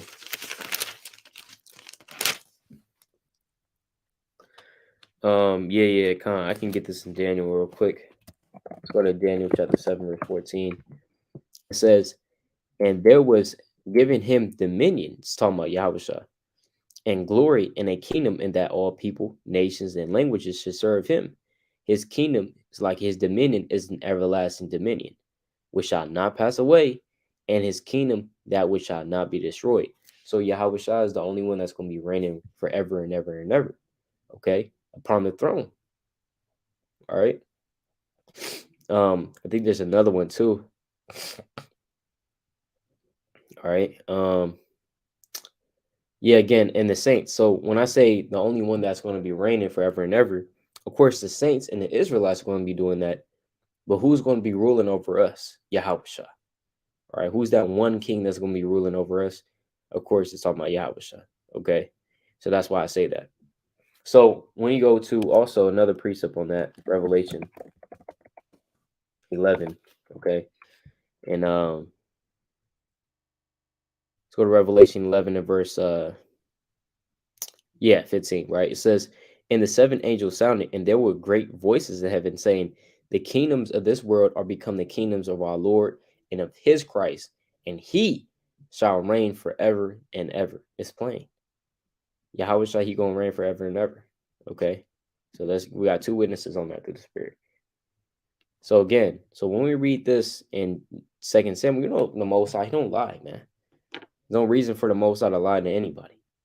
So when he says that I will establish the throne of his kingdom forever, this is literally, man. Literally. 40 years is not forever. Okay, so what is this talking about?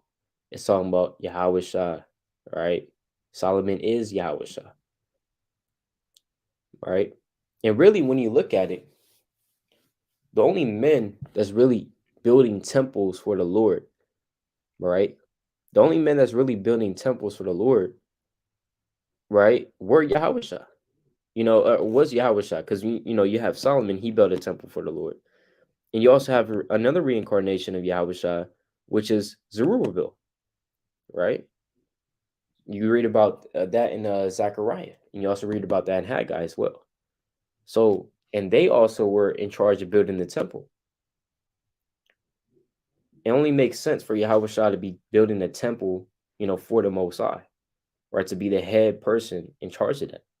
Because again, Yahawashi is the Son of Man. He's the son of the Most High, the firstborn. Okay.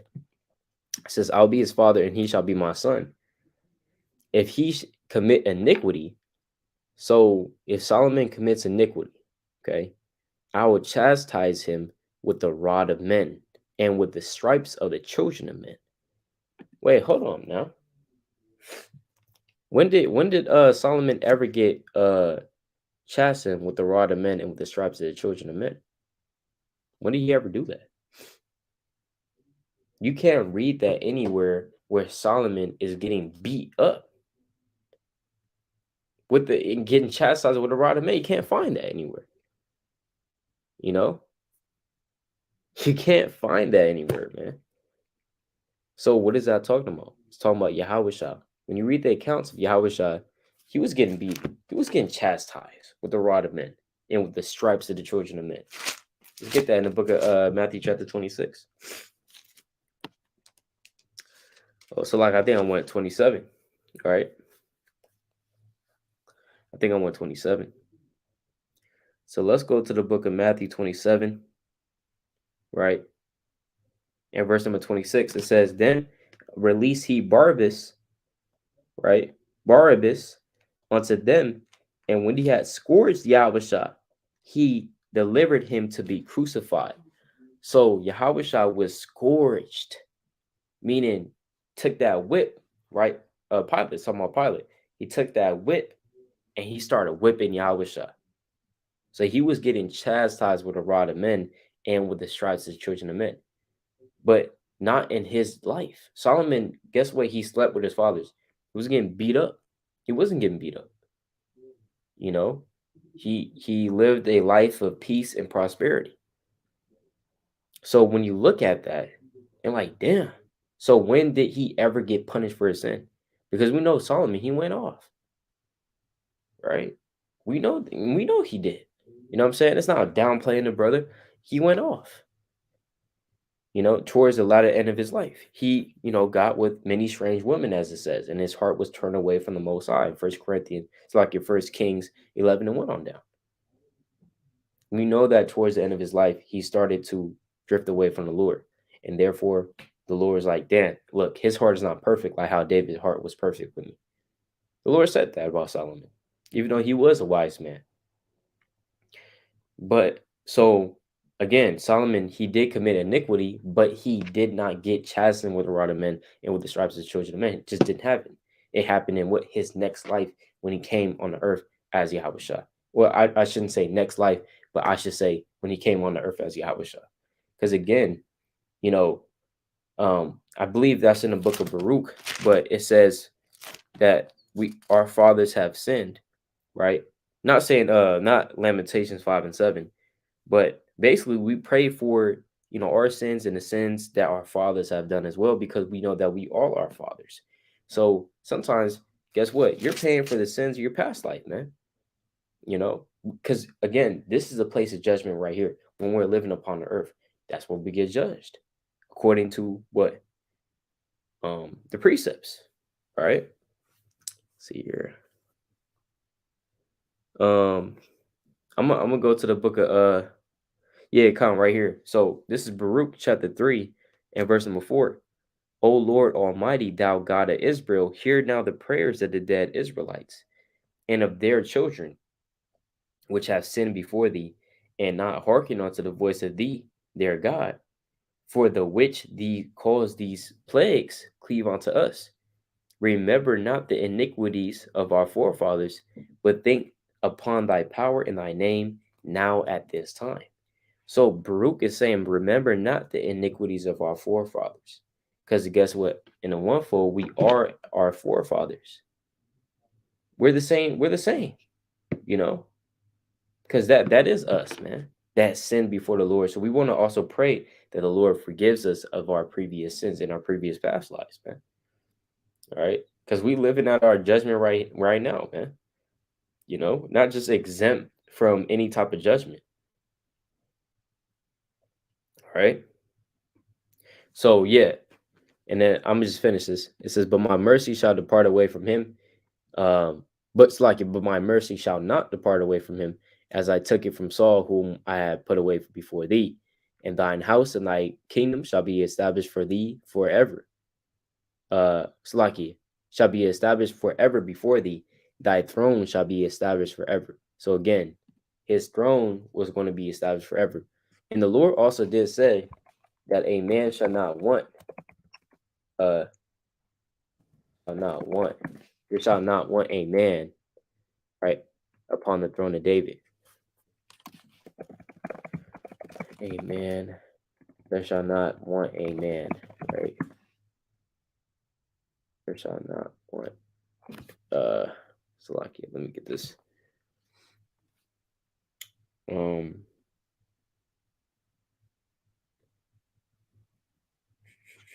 Okay, yeah, First Kings 2:4 is also another good one, but uh okay, Khan. Yeah, I'm gonna just get that one then, right? First Kings 2:4 it says that the Lord may continue his word which he spake concerning me, saying, if thy children take heed to their way, to walk before me in truth with all their heart and with all their soul, there shall not fail thee, said he, a man on the throne of Israel. So I really want to get the one in Jeremiah. Hold on, it's a lock here. Let me see. All right. This is Jeremiah. Um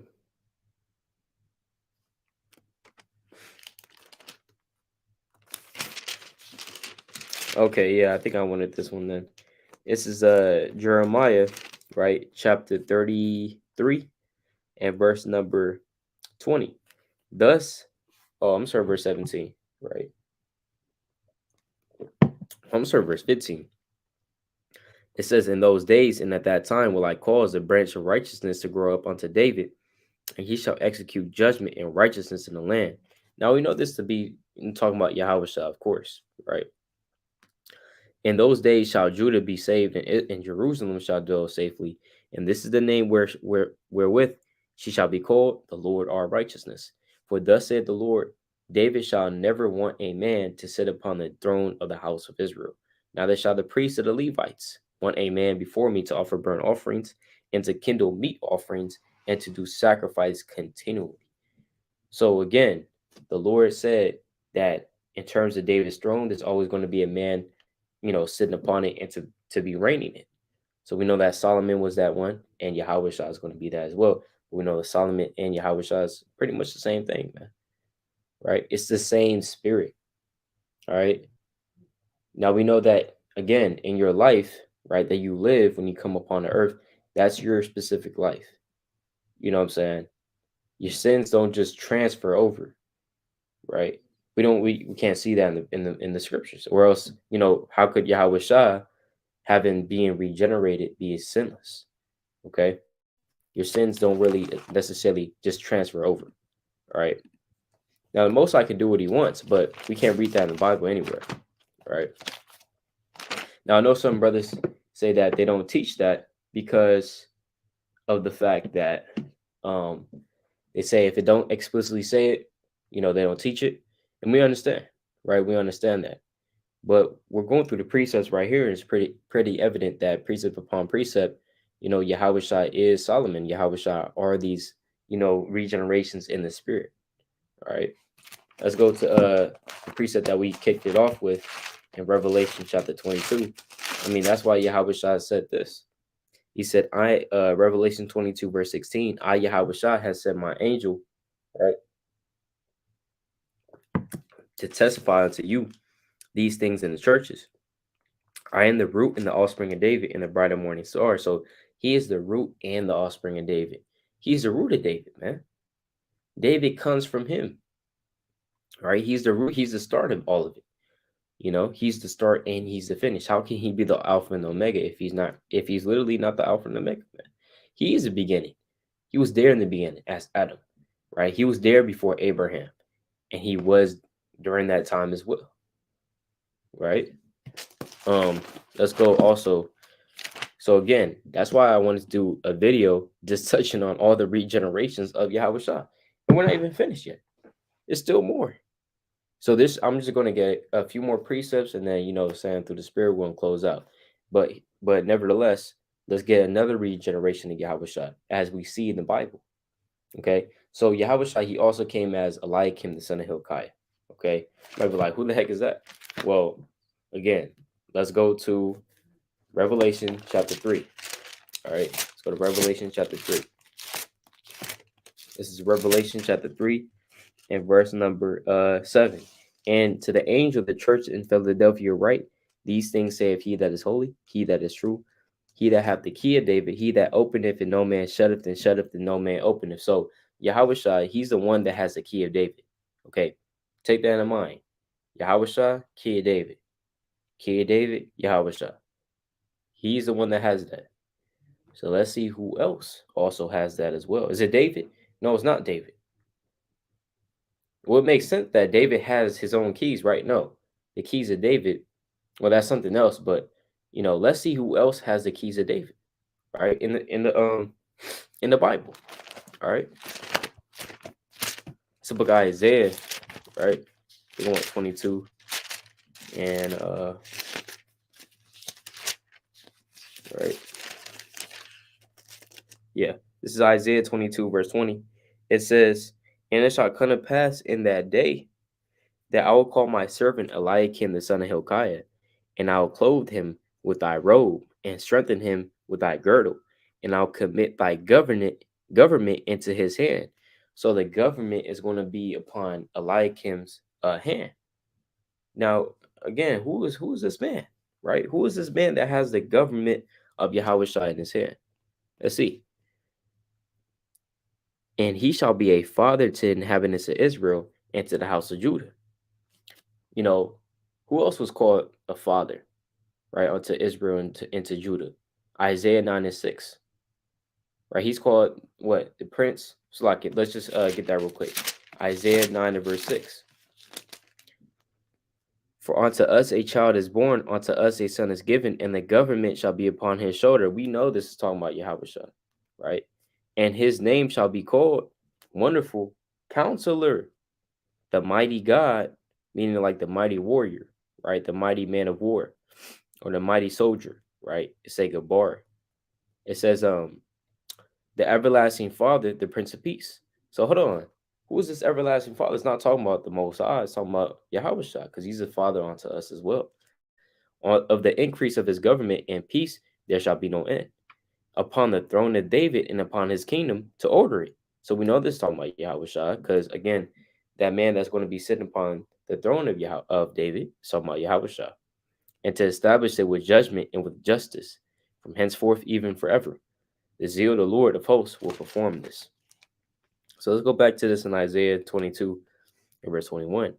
"And I'll clothe him with thy robe and strengthen him with thy girdle, and I'll commit thy government into his hand, and he shall be a father to the inhabitants of Israel, Slakia of Judah, Slakia of Jerusalem, and to the house of Judah."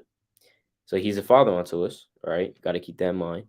"And the key of David," so like in the key of the house of David will I lay upon his shoulder.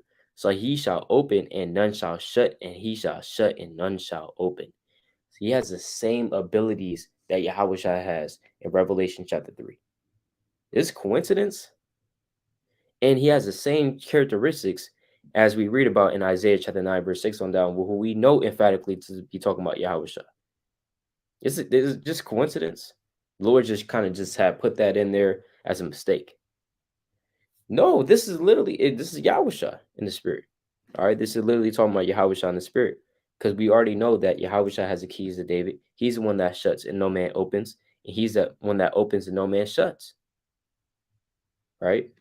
It says, "And I will fasten him as a nail in a short place." So he's going to be like a nail in a short place, right? Strong, like a rock that can't be moved. And who's that rock? Yahawashi.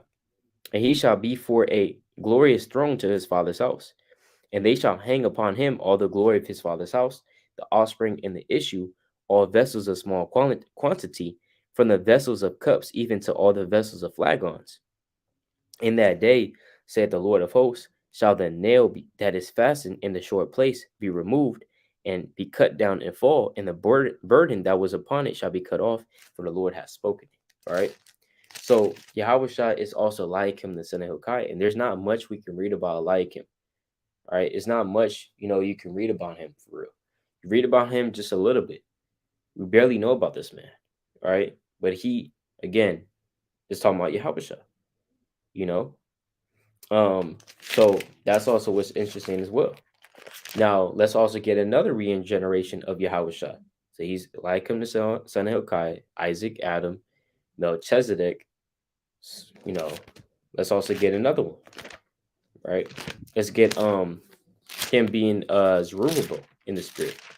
When you go to the book of Haggai, chapter 2, now I'm gonna start at verse. I'm gonna go to Haggai chapter 1, and then I'm gonna skip down. All right, I'm gonna skip down. let's see here. All right. So let's go to Haggai chapter 1, verse 1. It says, in the second year of Darius the king, in the 6th month, in the first day of the month, came the word of the Lord by Haggai the prophet unto Zerubbabel, the son of Shealtiel, governor of Judah. So again, Zerubbabel is a governor of Judah. He's a ruler of Judah. He's not just some man. Okay. And to Joshua, the son of Jehozadak, the high priest, saying, thus speaketh the Lord of hosts, saying, this people say, the time is not come, the time that the Lord's house should be built. All right. Now I'm gonna skip down. All right. I'm gonna go to Haggai chapter 2. I'm gonna go to verse 23. It says, in that day, saith the Lord of hosts, will I take thee, O Zerubbabel, my servant, the son of Shealtiel, saith the Lord, and I will make thee as a signet, for I have chosen thee, saith the Lord of hosts. So when you go to that word for signet, go to Haggai 2 and verse number 23. When you go into that word for signet, now I want to get this in the Hebrew real quick. I'm gonna get this in the Hebrew. All right. For signet, right? Signet.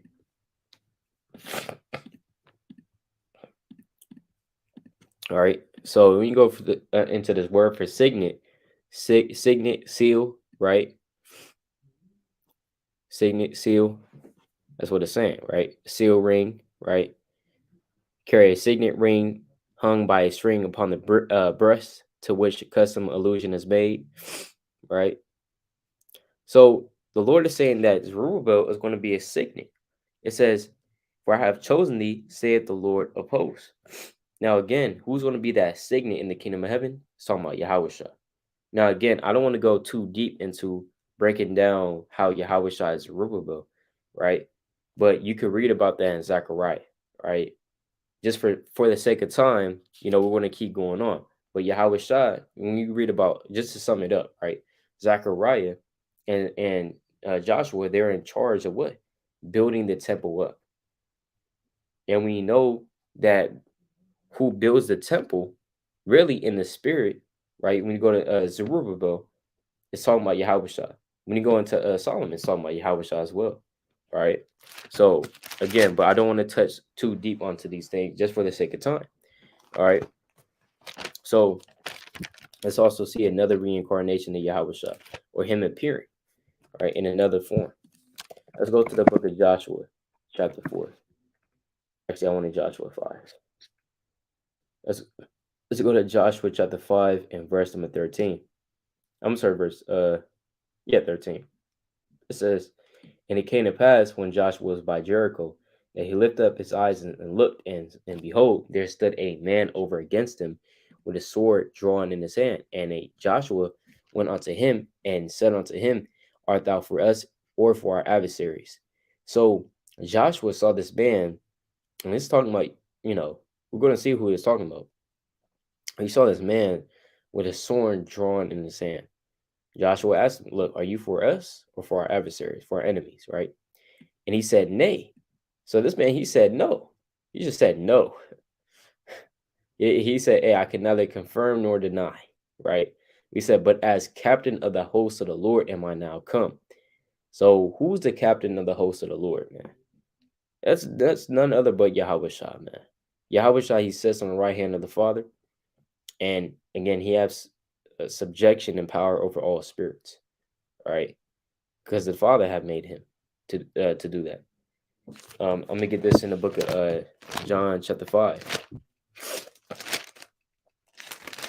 This is John chapter 5 and verse number 21. For as the Father raises up the dead and quickeneth them, even so the Son quickeneth whom he will. For the Father judges no man, but hath committed all judgment unto the Son, that all men should honor the Son, even as they honor the Father. He that honoreth not the Son honoreth not the Father which has sent him. All right. So we see here that all power, well, not power. Well, we know that in the Lord does say that as well. All power is given unto me from heaven and earth. I believe in let's get that real quick in Matthew chapter 28. Right. all power was given unto Yahawashi by the Father. Right. This is Matthew chapter 28 and verse number 18. And Yahawashi came and spake unto them, saying, all power is given unto me in heaven and earth. All right. So the Father gave Yahawashi all power over these spirits and over everything. Let's go to John 5 and verse number 27. And have given him authority to execute judgment also, because he is the Son of Man. So again, the Father, he gave Yahawashi power. All right. And he's the captain of the host of the Lord, because again, he created all these spirits that's in the third heaven. So why wouldn't he have authority over them?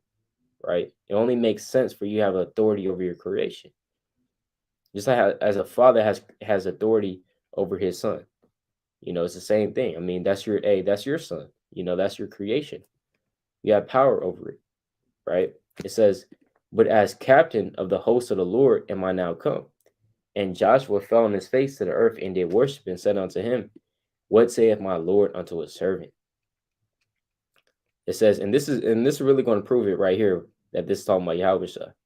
And the captain of the Lord's host said unto Joshua, loose thy shoe from off thy foot, for the place wherein thou standest is holy. And Joshua did so. Oh, that sounds familiar. Who also did that?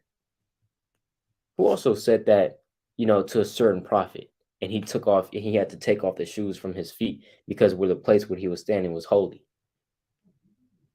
Moses. We read about that in Exodus 3rd chapter. And we know that the angel in the burning bush is Yahawashi. Yeah, because Yahawashi, he can appear as the angel as well. Angel just means messenger. We know Yahawashi is a messenger of the Lord.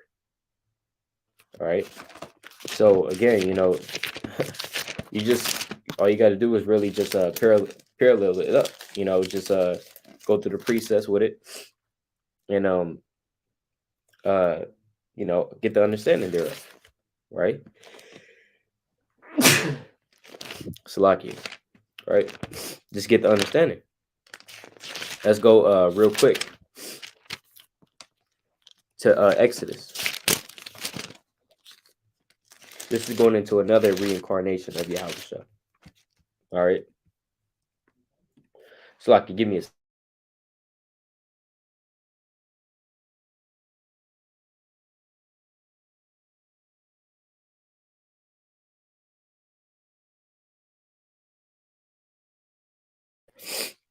All right, kind of Salaki. All right, so we're back in this thing. So let's go to Exodus. All right, let's go to Exodus chapter 23. This is Exodus 23 and verse 20. So he also comes in the form of angels as well. All right, let's go to Exodus chapter 23 and verse number 20. Behold, I send an angel before thee to keep thee in the way and to bring thee into the place which I have prepared. Beware of him and obey his voice. Provoke him not, for he will not pardon your transgressions, for my name is in him. So the Lord's name is in this angel. The Lord is saying, whatever this, you know, this angel is doing, whatever the angel tells you to do, you got to do it. If you don't, I'm going to punish you. Because Yahawashi is this angel. He's saying that, look, he will not pardon your transgressions, for my name is in him. And, you know, on a spiritual level, we know that when you take Yahweh, right, you have the YHWH, you know, Yahweh. Those are 4 letters. When you look at the name of Yahawashi, it's literally the same thing. It's literally the first 3 letters are the same. Yahweh, right? But then you have what? Shai, which is the only difference. So you literally have the Most High's name within, you know, Yahawashi's name on a literal level, right? But again, you know, this angel, he was coming in the name of the Lord, right? And we know that this angel, all right, is, you know, Yahawashi in the spirit as well, all right? Because angels, you know, Yahawashi, he can come into the form of angels, anything, you know. Lord, did not the Lord say, yea, man, you know, the Most High speaketh once, yea, twice, yet man perceiveth it not. You know, so again, a man, you know, he could say, or like Yahawashi, he can come to men in any type of form. Even when you go to the book of Hebrews, chapter 13, it says, be not forgetful to entertain strangers, for some have entertained strangers unawares. So sometimes you might even be talking to somebody, and that could be, hey, it could be Yahawashi, man. Hey, who knows, right? Or it could just be another angel, or it could just be a man, But again, Yahawashi has that power and that ability to hide himself, right, and disguise himself, as the angels also do have that power as well. You read about that in various accounts. People think seeing and meeting these angels, but they're really, these men, but they're really angels unawares, you know. So again, Yahushua has that same power as well. All right. So we have Melchizedek, Adam, Isaac, right? We touched on the angel, right, in Exodus 23. We also touched on, a lot of different accounts and examples of Yahushua being reincarnated, right? So with that, I think I want to close out, or I like him, the son of Hilkiah.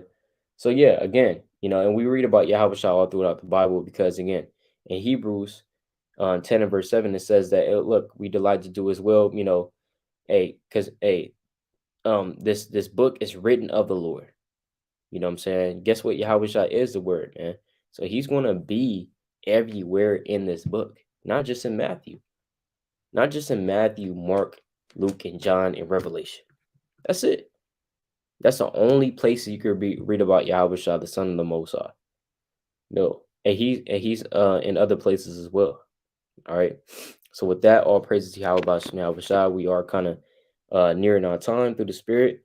I might go live again. You can kind of check it out. I might go live again later through the Spirit. We'll see if the Lord permit. So with that, all praises to Yahawashi, Hamashiach Yahawashi. I'm gonna get my last closing precepts through the Spirit. All right, my last precept through the Spirit. Let's go to the book of all right. Man, there's so many good precepts, man. So many good precepts. I'm gonna pull this one though. Right, it's been a while.